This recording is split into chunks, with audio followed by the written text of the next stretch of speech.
আর S Bengali ক্লাসরুমে সকলকে স্বাগত। আজকের ভিডিওতে আমি পশ্চিমবঙ্গ প্রাথমিক শিক্ষা পর্ষদ অনুমোদিত পঞ্চম শ্রেণীর আমাদের পরিবেশ পাঠ্য বইটির ৬৬ নং পৃষ্ঠা থেকে পড়াবো। এর আগের পৃষ্ঠাগুলির বিস্তারিত আলোচনা তোমরা এই ভিডিওটির ডেসক্রিপশনে দেওয়া প্লেলিস্টের লিঙ্ক থেকে পেয়ে যাবে, অবশ্যই সেখান থেকে ভিডিওগুলি দেখে নিও। তো কথা না বাড়িয়ে শুরু করছি আজকের মূল ভিডিও। পাঠ্য বইয়ের ৬৬ নং পৃষ্ঠায় হেডিং করা হয়েছে রাঢ় অঞ্চল। এই রাঢ় অঞ্চল বলতে কোন অংশটাকে বুঝব? ভাগীরথী নদীর পশ্চিম তীরে অবস্থিত পশ্চিমবঙ্গের অংশকে বুঝব। তোমরা পশ্চিমবঙ্গের মানচিত্রটা ভালো করে দেখবে, সেখানে ভাগীরথী নদীটা যেখান থেকে গেছে তার পশ্চিম তীরে অবস্থিত পশ্চিমবঙ্গের যে অংশটা সেটাকে বলা হয় রাঢ় অঞ্চল। তো সেই রাঢ় অঞ্চল সম্পর্কে এখানে লেখা রয়েছে, দেখো কি বলা হচ্ছে। বাঁকুড়া জেলার বিষ্ণুপুরে রফিকুলের আত্মীয়ের বাড়ি। সে বলল বাঁকুড়ার পূর্ব আর দক্ষিণ দিকে কিন্তু জমি বেশ উর্বর। তাহলে যদি পরীক্ষায় প্রশ্ন আসে যে বাঁকুড়ার কোন দিকে জমি বেশ উর্বর, উত্তর হবে পূর্ব আর দক্ষিণ দিকে। দেখো তারপর স্যার বলছেন বাঁকুড়া জেলার পশ্চিম দিক থেকে পূর্বে বয়ে গেছে দ্বারকেশ্বর নদ। তাহলে পরীক্ষায় আসতে পারে যে বাঁকুড়া জেলার পশ্চিম থেকে পূর্বে বয়ে গেছে কোন নদ, উত্তর হবে দ্বারকেশ্বর নদ। পরে সেটা দক্ষিণ দিকে বেঁকে হুগলি জেলায় ঢুকেছে। আর দ্বারকেশ্বরের দক্ষিণে শিলাবতী নদী দক্ষিণ পূর্বে গেছে।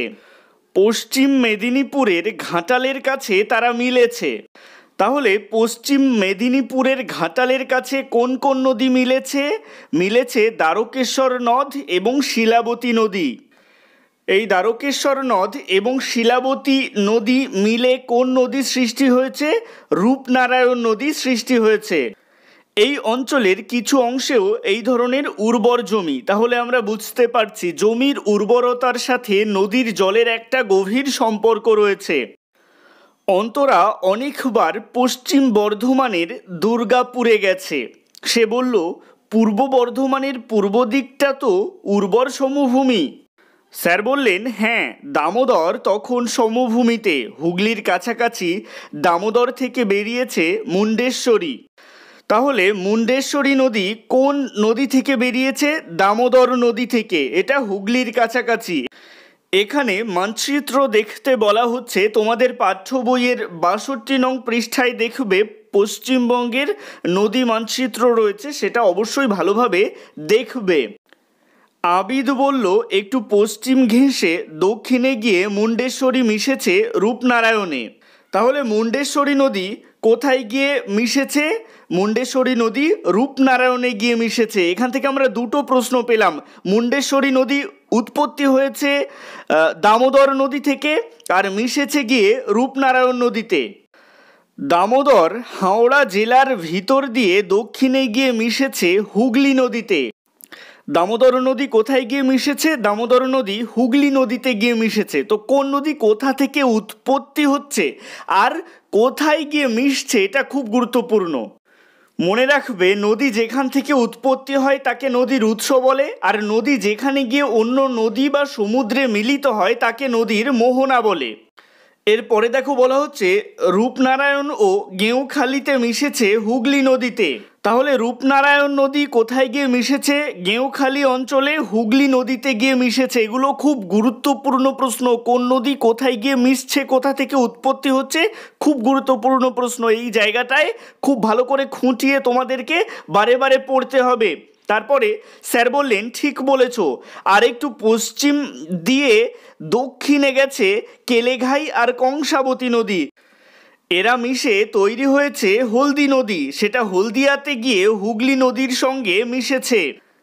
এই অংশ থেকে প্রশ্ন আসতে পারে কোন কোন নদী মিশে হলদি নদী হয়েছে? উত্তর হবে কেলেঘাই আর কংসাবতী নদী মিশে হলদি নদী হয়েছে।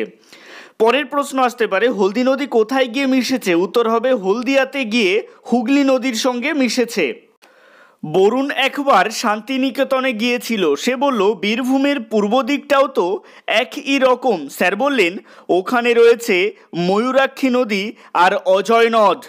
তাহলে বীরভূমের পূর্ব দিকে কোন কোন নদী আছে? ময়ূরাক্ষী নদী আর অজয় নদ। স্যার বলেন মানচিত্র দেখো বুঝতে পারবে।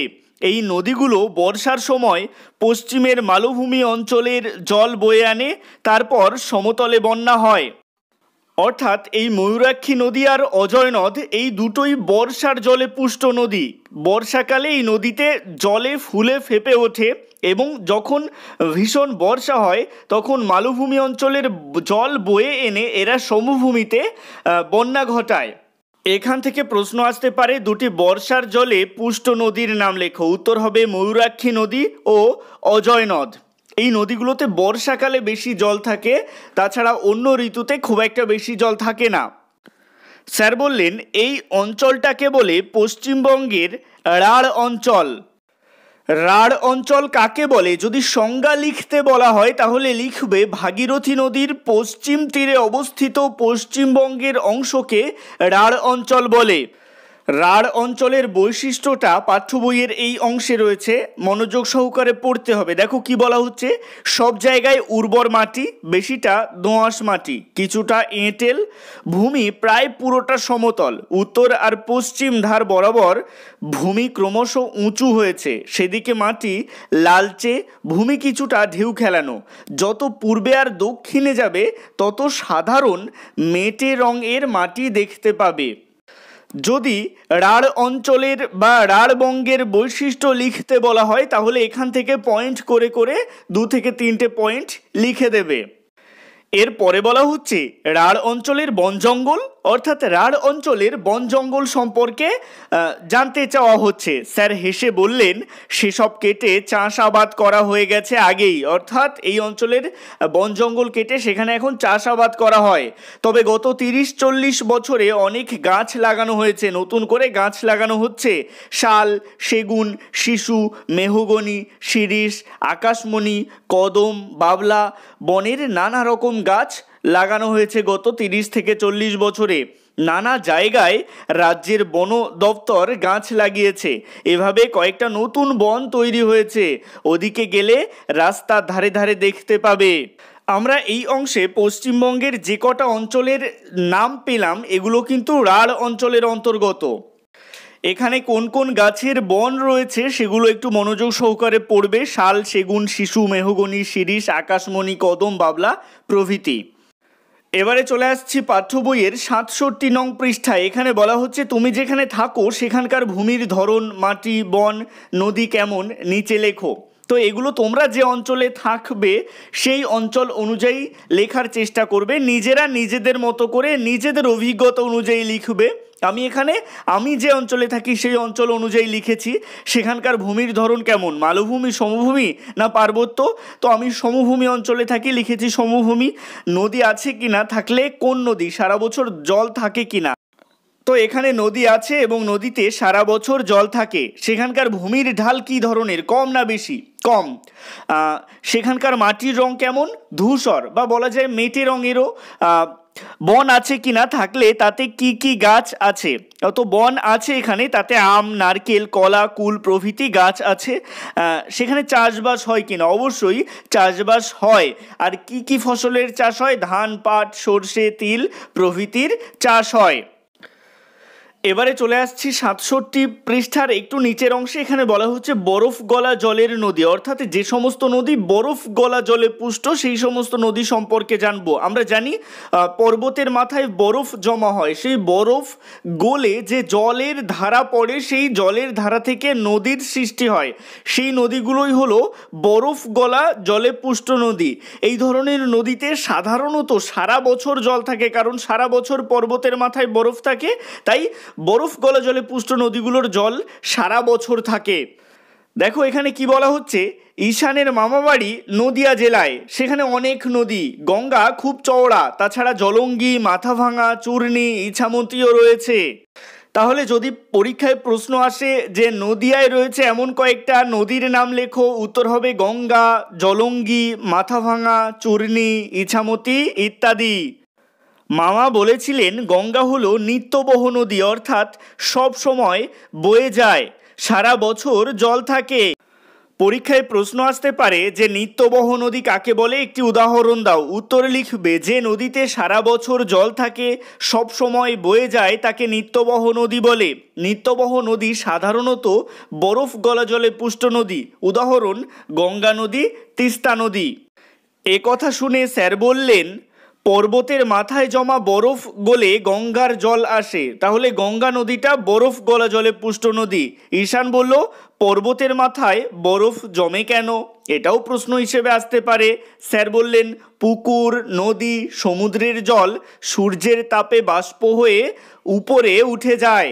উপরের বাতাস ঠান্ডা, তাই সেই বাষ্প জমে জল হয়। পর্বতের মাথায় ঠান্ডা বেশি বলে তুষারপাত হয় এবং তুষার জমে বরফ হয়। তো আমরা জানি যে মেঘ কিভাবে তৈরি হয় বা বৃষ্টি কিভাবে হয়, এটাও ঠিক একই রকমভাবে পুকুর, নদী, সমুদ্রের জল সূর্যের তাপে বাষ্প হয়ে উপরে উঠে যায়। উপরের বাতাস ঠান্ডা, তাই সেই বাষ্প জমে জল হয়। পর্বতের মাথায় ঠান্ডা অত্যন্ত বেশি, এ কারণে তুষারপাত হয় এবং তুষার জমে বরফ হয়। সেই বরফ কোথায় থাকে? একদম পর্বতের চূড়ায় থাকে বা পর্বতে থাকে। সূর্যের তাপে কিছুটা বরফ গলে, এরপর যখন সূর্য ওঠে তখন পর্বতের সেই বরফ গলে জল হয়ে খাড়া পর্বতের ঢাল বেয়ে নেমে আসে। এই রকম অনেকগুলো ছোট ছোট জলধারা মিশে বড় নিত্যবহ নদী তৈরি করে। কিসের জলধারা? বরফ গলা জলের ধারা। এখান থেকে যদি প্রশ্ন করা হয় যে নিত্যবহ নদী কিভাবে তৈরি হয়, উত্তরে লিখবে অনেকগুলো বরফ গলা জলের ধারা মিশে নিত্যবহ নদী তৈরি হয়। জলপাইগুড়ি জেলায় তিস্তাকে যেমন দেখায়, তো জলপাইগুড়ি জেলায় অবস্থিত তিস্তা নদীও বরফ গলা জলে পুষ্ট নদী এবং নিত্যবহ নদী। একজন প্রশ্ন করলো এভাবেই কি গঙ্গাও তৈরি হয়েছে, অর্থাৎ বরফ গলা জলের ধারা মিলেই কি গঙ্গা তৈরি হয়েছে? স্যার বললেন এভাবেই হয়েছে, অর্থাৎ বরফ গলা জলের ধারা মিলেই গঙ্গা তৈরি হয়েছে। তবে গঙ্গা অনেক দূর থেকে আসছে। উত্তরাখণ্ড রাজ্যের গঙ্গোত্রী হিমবাহের গোমুখ গুহা থেকে এর শুরু। এই প্রশ্নটা খুব গুরুত্বপূর্ণ যে গঙ্গার উৎস কোথায়। উত্তরে লিখবে উত্তরাখণ্ড রাজ্যের গঙ্গোত্রী হিমবাহের গোমুখ গুহা থেকে গঙ্গার সৃষ্টি হয়েছে। এরপর গঙ্গার প্রবাহ পথ দেখো, উত্তরপ্রদেশ বিহারের মধ্যে দিয়ে এসে পশ্চিমবঙ্গের মুর্শিদাবাদ জেলায় ঢুকেছে। তাহলে উত্তরাখণ্ড রাজ্যের গঙ্গোত্রী হিমবাহের গোমুখ গুহা থেকে গঙ্গা উৎপত্তি লাভ করে উত্তরপ্রদেশ এবং বিহারের মধ্যে দিয়ে পশ্চিমবঙ্গের কোন জেলায় ঢুকেছে? মুর্শিদাবাদ জেলায়। পরীক্ষা আসতে পারে যে পশ্চিমবঙ্গে গঙ্গা যেখানে প্রবেশ করেছে সেটা কোন জেলা? মুর্শিদাবাদ জেলা। তারপর দুটো ভাগ হয়ে গেছে, এই মুর্শিদাবাদ থেকে গঙ্গা দুটো ভাগ হয়ে গেছে। বেশি চওড়া ধারাটা চলে গেছে বাংলাদেশের ভিতর দিয়ে, তার নাম পদ্মা। তো পশ্চিমবঙ্গের কোন অঞ্চল থেকে গঙ্গা দুই ভাগে বিভক্ত হয়ে গেছে? মুর্শিদাবাদ জেলা থেকে। আর এই গঙ্গার যে বেশি চওড়া ধারাটা চলে গেছে বাংলাদেশের ভিতর দিয়ে, তার নাম হয়েছে কি? পদ্মা নদী। আর অন্য ধারা পশ্চিমবঙ্গের ভিতর দিয়ে গেছে, মুর্শিদাবাদের মিঠিপুর থেকে নদিয়ার নবদ্বীপ পর্যন্ত এই ধারাটির নাম ভাগীরথী। তাহলে আমরা ভাগীরথী কাকে বলবো? মুর্শিদাবাদের মিঠিপুর থেকে নদিয়ার নবদ্বীপ পর্যন্ত গঙ্গার যে ধারাটা গেছে তাকে বলবো ভাগীরথী। আর নবদ্বীপের পর থেকে গঙ্গার এই ধারার নাম হুগলি নদী। এই ভাগীরথী হুগলি নদী ডায়মন্ড হারবার হলদিয়া পেরিয়ে আরও দক্ষিণে গিয়ে বঙ্গোপসাগরে মিশেছে। তাহলে ভাগীরথী হুগলি নদী কোন সাগরে গিয়ে মিশেছে? বঙ্গোপসাগরে গিয়ে মিশেছে। এটাও অত্যন্ত গুরুত্বপূর্ণ প্রশ্ন, মাথায় রাখবে। এবারে চলে আসছি নিচের অংশে। এখানে বলা হচ্ছে দেখে বুঝে লেখো, নদী মানচিত্র দেখে নদীগুলো সম্পর্কে লেখো। নদীর নাম চূর্ণী, কোথা থেকে শুরু হয়ে কোথায় মিশেছে? উত্তরে লিখবে নদিয়া জেলার মাঝদিয়া মাথাভাঙা নদী থেকে উৎপন্ন হয়ে হুগলি নদীতে মিশেছে। জলঙ্গি মুর্শিদাবাদ জেলার পদ্মা নদী থেকে উৎপন্ন হয়ে ভাগীরথী নদীতে মিশেছে। ইছামতি মাথাভাঙা নদী থেকে উৎপন্ন হয়ে রায়মঙ্গল নদীতে মিশেছে। আজকের ভিডিওটি এই পর্যন্তই। পরবর্তী পৃষ্ঠাগুলির বিস্তারিত আলোচনা তোমরা পরবর্তী পার্টের ভিডিওতে পেয়ে যাবে। আজকের ভিডিওটি ভালো লাগলে অবশ্যই একটি লাইক করে দিও এবং একই ক্লাসের বন্ধুদের সাথে ভিডিওটিকে শেয়ার করতে ভুলো না। ভালো থেকো, সুস্থ থেকো সকলে, আর অবশ্যই RS বেঙ্গলি ক্লাসরুমের সাথে থেকো। সবশেষে একটাই রিকোয়েস্ট, এখনও পর্যন্ত যারা চ্যানেলটিকে সাবস্ক্রাইব করে উঠতে পারোনি তারা অবশ্যই চ্যানেলটিকে সাবস্ক্রাইব করে দিও এবং পাশে থাকা বেল আইকনটিকে প্রেস করে অল বাটনে ক্লিক করে দিও নতুন ভিডিওর আপডেট সবার আগে পেতে।